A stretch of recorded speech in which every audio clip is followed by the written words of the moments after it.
10. Días previos al rescate. El día 16 de abril yo realizaba mi trote diario, como de costumbre en horas de la mañana, cuando escuché en mi habitación que un rehén había estornudado de forma burlesca. Segundos después observé que el árabe y Tito subían apresuradamente por las escaleras para dirigirse a mi habitación. Una vez que estuvieron dentro de ella, comenzaron a indagar sobre el rehén que había estornudado. Había sido el coronel Rivera de la Fuerza Aérea. Los terroristas le reprendieron por la forma como había estornudado y lo amenazaron. Además, le señalaron que de repetirse lo mismo, tomarían acciones drásticas. Al ser testigo de la llamada de atención, me sentí indignado y a la vez ofuscado por la forma tan ridícula de los emerretistas por defender su respetabilidad. No pude contenerme y frente a ellos les grité: ahora no se puede ni estornudar. ¿Quién les dice algo a ustedes cuando a la hora de su entrenamiento físico lanzan insultos contra el ejército y cantan que un soldado si se rinde y tantas otras idioteces? Después de oírme, el árabe y Tito, sin realizar comentario alguno a mi persona, se retiraron. Minutos después, mientras los rehenes seguíamos comentando sobre lo sucedido, regresé a nuestra habitación.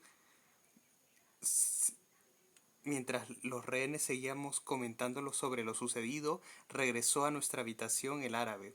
El terrorista nos comunicó que habían conversado con Serpa Cartolini y éste les había ordenado que, a partir de esa fecha, ya no cantarían palabras ofensivas contra el ejército ni contra otra institución. Luego procedió a retirarse. Después de ese episodio sentí una gran satisfacción personal. Nuevamente le habíamos ganado la moral a nuestros captores. Pronto se me acercaría el ingeniero Jorge San Román, rehén de la habitación principal, para estrecharme la mano y decirme: lo felicito, comandante, usted ha sacado cara por su ejército. Respecto a este incidente, el almirante Gianpietri comentaría lo siguiente: una manera como los emerretistas desahogaban su indignación ante lo que consideraban intransigencia del gobierno era proferir insultos a través de los cantos rítmicos que acompañaban su gimnasia matutina. En una oportunidad, mientras entonaban: un mes no es nada, 2 meses no son nada, 6 meses no son nada, un año no es nada, guerrillero no se rinde, soldado sí se rinde, un oficial de la FAP estornudó estrepitosamente, y no precisamente por estar resfriado. De inmediato el árabe y Tito se acercaron a la habitación por donde provino el ruido y advirtieron que de volver a repetir una situación semejante se verían obligados a tomar otras medidas. Un oficial del ejército se plantó entre ellos y les dijo: eso ha sido un estornudo y estos no se pueden controlar, y ustedes nos provocan diciendo que un soldado sí se rinde y otras cojudeces. Para hablar así a dos hombres a los que se les cruza el cuerpo una ametralladora y manifiestan sus expresiones la disposición a usarla sin titubeo, se requiere haber perdido el temor a la muerte. Gianpietri el rehén por siempre. Diariamente a las 6 de la mañana, entre la primera planta, los terroristas formaban en el salón principal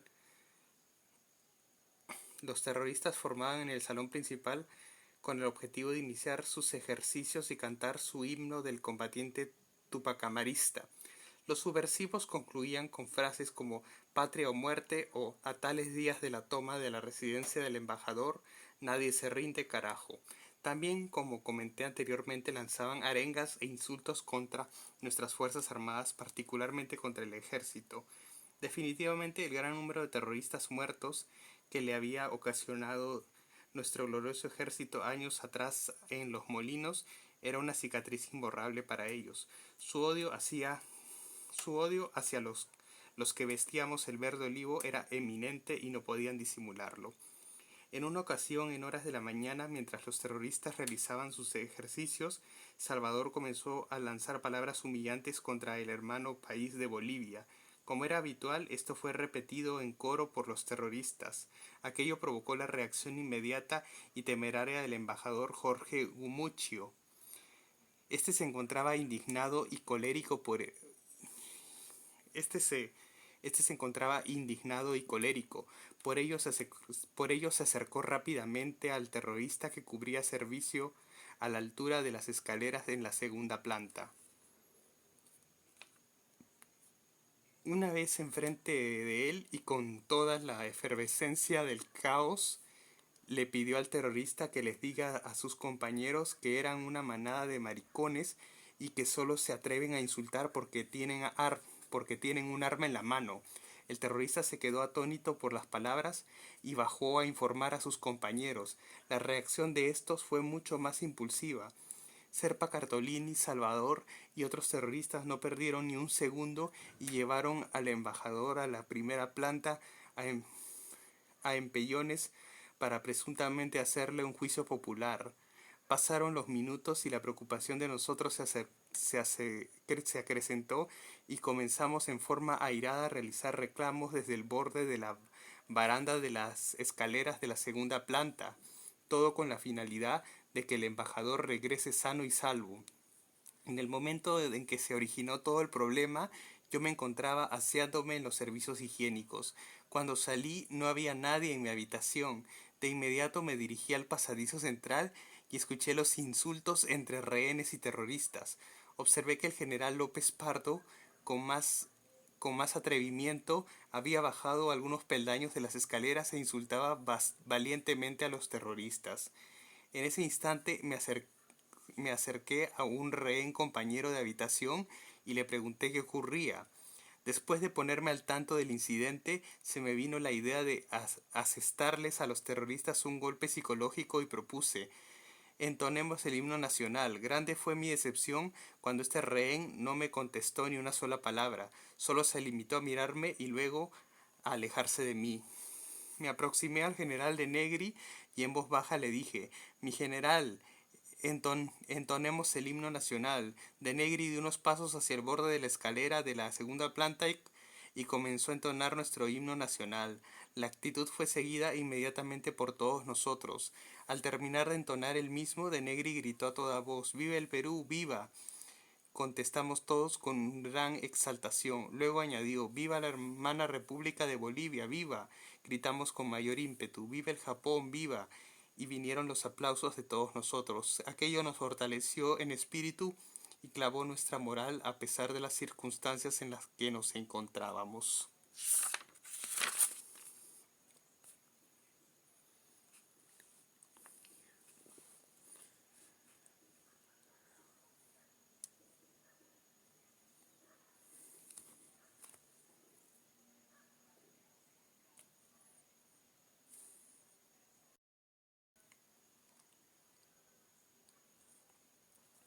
Ante esta reacción, Serpa Cartolini liberó al embajador Gumuccio y lo mandó a la segunda planta junto con todos nosotros.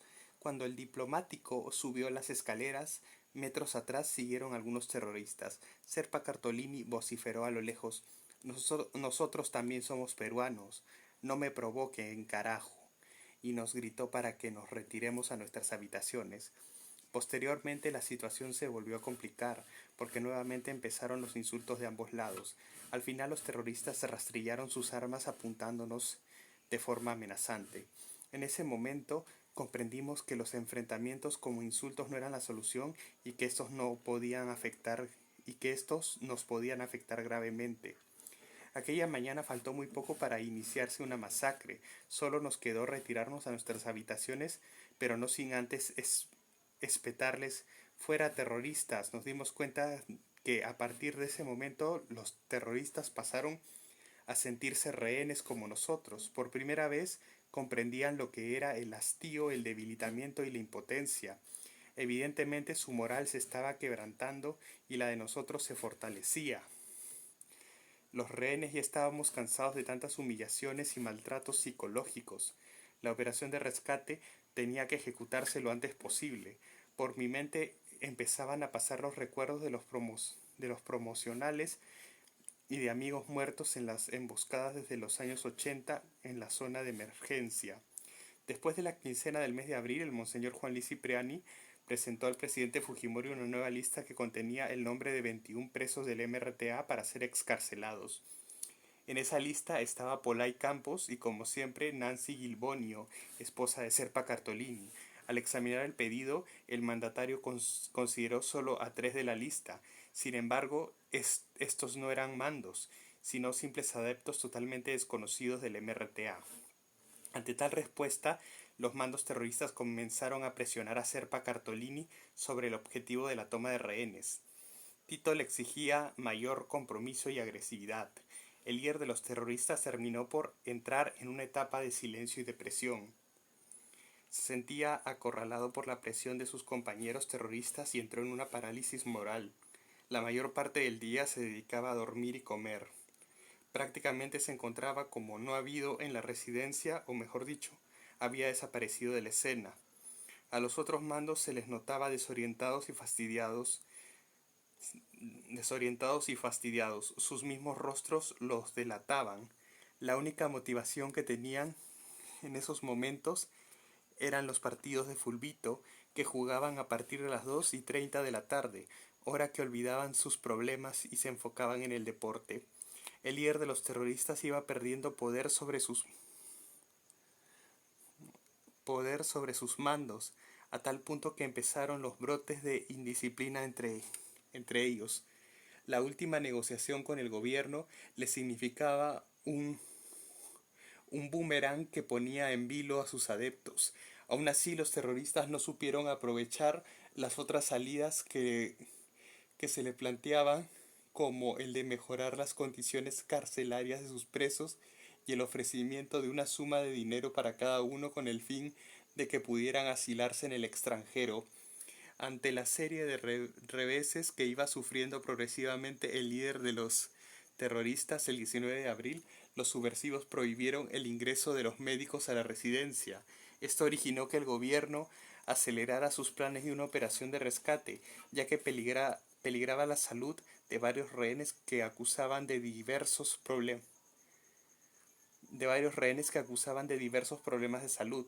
Sin advertirlo, Serpa Cartolini y sus captores estaban sentenciados en los próximos días a una operación militar producto de su intransigencia y baja moral. De esta forma, las cartas estaban lanzadas sobre la mesa y no había marcha atrás. En otro escenario, los comandos seguían con sus entrenamientos y no tenían posibilidades de descanso, menos aún de ver a sus familias. El coronel William Zapata, jefe del operativo de rescate, exponía ante el presidente Fujimori las zonas vulnerables y el tipo de cargas explosivas que serían colocadas en lugares estratégicos para neutralizar a los terroristas y facilitar así el ingreso de los comandos a la residencia. Ahora solo era cuestión de tiempo ver el momento oportuno para pasar a la acción.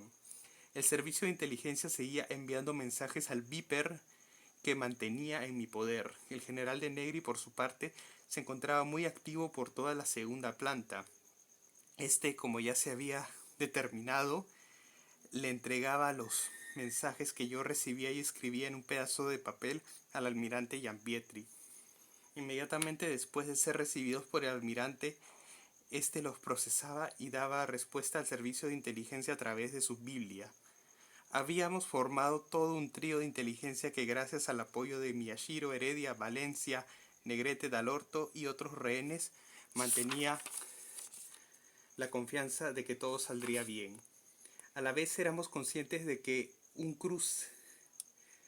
un error nuestro significaría el final de todo.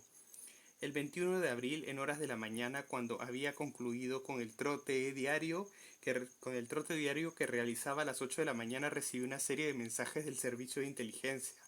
Entre los textos enviados podía leerse lo siguiente: si las condiciones son favorables, el día de mañana comunicarnos, particularmente a la hora del fulbito. Condiciones: Chancho, Serpa Cartolini jugando fulbito. Ningún rehén en el primer piso. Solo un terrorista en el segundo piso. Mantener silencio.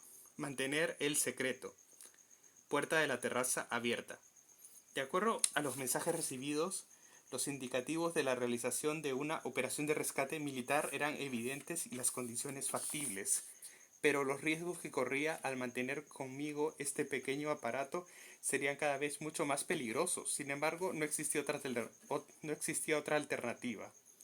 Solo me quedaba tener la confianza de que las cosas resultarían bien según lo planeado. Ese mismo día recibiría un mensaje que me comunicaba que en horas de la tarde se desarrollaría una prueba de comunicaciones con la finalidad de verificar que éstas no fallaran al día siguiente. Era un ensayo que se realizaba a través del Viper y la Biblia con el servicio de inteligencia. Aproximadamente a las 3 de la tarde se me acercó el general de Negri y me comentó: Roberto, como sabes, hoy en la tarde habrá una prueba de comunicaciones. ¿Me puedes prestar el Viper para estar con el almirante y participar en la prueba? A lo que respondí: no se preocupe, mi general, tome el Viper. Alrededor de las 4:30 de la tarde regresó el general de Negri a la habitación y me devolvió el Viper. Lo miré intrigado y le pregunté: ¿qué tal la prueba, mi general? Todo excelente, Roberto, me contestó. De Negri se mostraba satisfecho y feliz por todo el trabajo realizado hasta esos momentos. A las 7 de la noche me acerqué al general López Pardo y le comenté sobre mi Viper y los diversos mensajes recibidos ese día. Lo hice porque su comportamiento durante los 126 días fue el de un excelente soldado. Además, por su grado y por pertenecer a mi institución, me correspondía, por respeto y lealtad, Además, por su grado y por pertenecer a mi institución, me correspondía por respeto y lealtad informarle sobre lo que estaba por suceder. Al final de mi reporte le dije: hay que tener cuidado y procure estar en su habitación para que no le pase nada. El general se mostró pensativo y luego, antes de retirarse a su habitación, me agradeció por la confianza mostrada con una palmada en el hombro. Algunos minutos antes de las 9 de la noche de ese día, hora que había decretado Serpa Cartolini como la hora de descanso, me acerqué a la imagen del Señor de los Milagros y empecé a rezar. Luego, al borde de mis emociones, le pedí en voz baja lo siguiente: Señor de los Milagros, mañana probablemente será un día difícil para nosotros por la operación de rescate. Solo te pido que esta salga bien y que regresemos a nuestros hogares. Mis hijos son pequeños y me necesitan.